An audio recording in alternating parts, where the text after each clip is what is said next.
Haute couture is a distinctly French phenomenon found nowhere else on Earth. It functions as a research lab that's both experimental and symbolic. Because at its most daring, haute couture looks unflinchingly at the state of our planet, giving shapes to our anxieties, our pain, and our fears.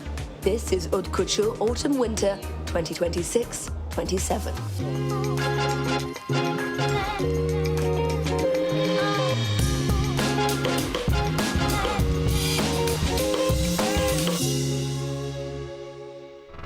Presenting their collection, the Dutch duo Viktor and Rolf offer a searing critique of society. Upon a rotating stage, two models get dressed and undressed alone. Two visions, perhaps, of the same woman. On the one side, everything is in burlap and, let's say, poor materials, even if the craftsmanship involved is not poor.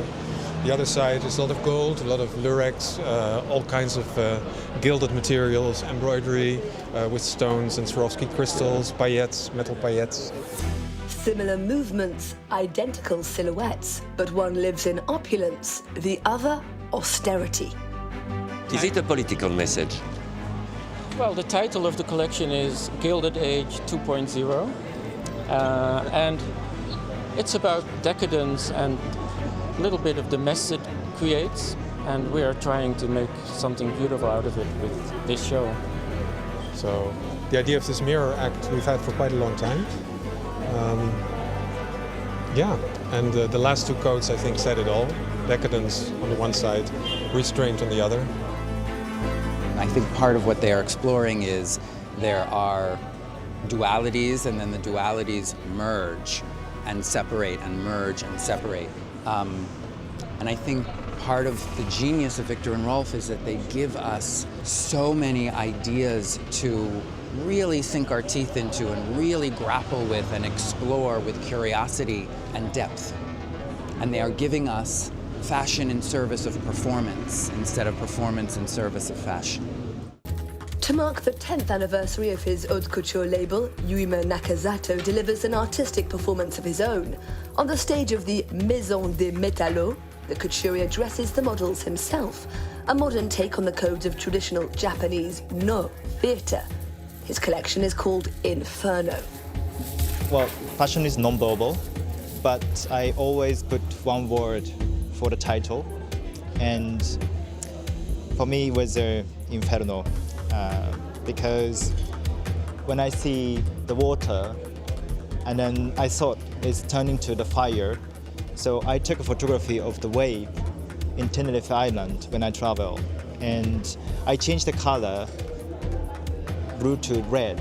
It looks fire. So I thought very strong wave looks like fire. So it's always a duality, wave and water and fire. For me, it's opposite side, duality. So that's the message for me. But I'm not going to say exact words behind this title, but you can feel together with world situation.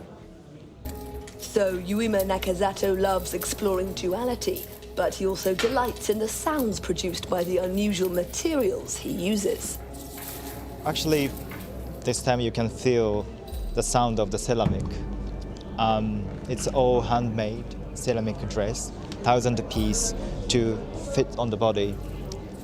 It's using the digital technique to make perfect to fit on the body, but actually made with ceramic.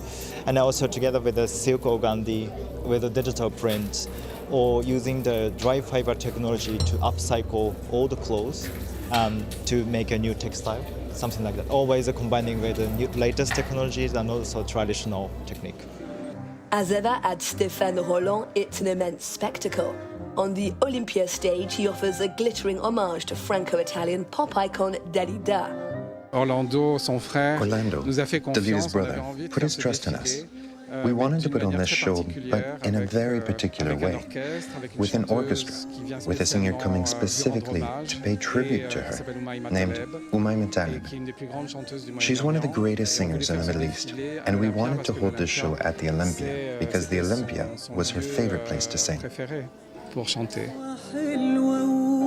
In fact, Dalida gave her last ever concert at the Olympia back in January 1977. I referenced that famous white dress she wore at the Olympia when she made her comeback, and I wanted this collection to be all white, very pared down, almost angelic, but with a lot of strength, a lot of sensuality.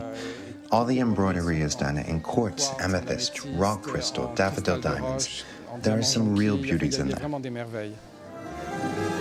So it's quite empowering, so it's full of joy every time you wear it and you go on a runway. It's a version of yourself, but a divine version of yourself, I would say.